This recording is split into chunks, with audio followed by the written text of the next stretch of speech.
Maying hapon mga ka-repairman, no? So mga ka-repairman o mga ka-technician sa tibuok kalibutan, no?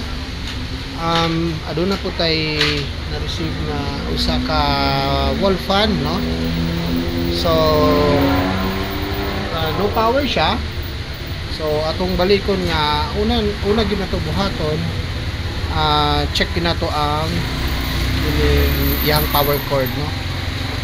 So kailangan aduna mo tester, no? Inani depende sa iyong kuan, basta na may multimeter or digital na tester.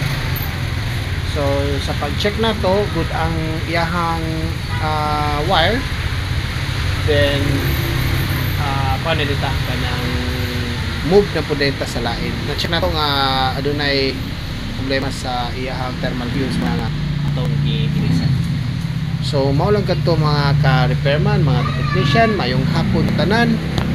Daghang salamat.